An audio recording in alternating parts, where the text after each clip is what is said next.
ગોવાળિયાઓ ભગવાનને કીધું કે પ્રભુ કનૈયા તું હાથ લઈ લે, થાકી ગયો હશે. એટલે ભગવાન કહે છે બરાબર પકડી રાખજો. અરે હા હા અમે છીએ ને. ભગવાને જરા હાથ નીચો લીધો અને ગિરિરાજ પર્વત નીચે આવે છે. બધા એક સાથે બોલી ઉઠા કનૈયા લે, ને તો હમણાં મળી ગયા બધા. આ બીજો ઉપદેશ છે. આ સંસારમાં પર્વત તમારી લાકડીએ નથી ઉપાડ્યો, આ પર્વત કેવલ કૃષ્ણએ ઉપાડ્યો છે.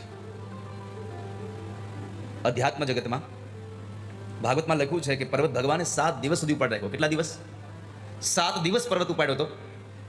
આ ઉપદેશકારક કથા એ છે કે પરમાત્મા કહે છે કે આ શરીરરૂપી ગોવર્ધન પર્વતને પણ પ્રભુએ જ ઉપાડ્યો છે અને એણે પણ આને 7 દિવસ ઉપાડ્યો છે.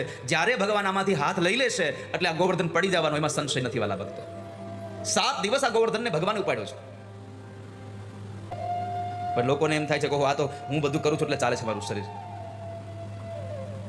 આ સંસારનો પૂરેપૂરો યશ આપવા જેવો કોઈને હોય તો પરમાત્માને છે. આપણા જીવનના નિર્વાહનો યશ કોઈને આપવા જેવો હોય તો પ્રભુને છે, ઠાકોરજીને છે. જેવી ભગવાને આંગળી નીચે લીધી તરત જ ગોવર્ધન પર્વત પડ્યો છે. એમ આ સંસારમાં આ શરીરરૂપી ગોવર્ધનમાંથી જ્યારે ભગવાન પોતાની શક્તિને હટાવી દેશે એટલે ગોવર્ધન પડી જવાનો છે.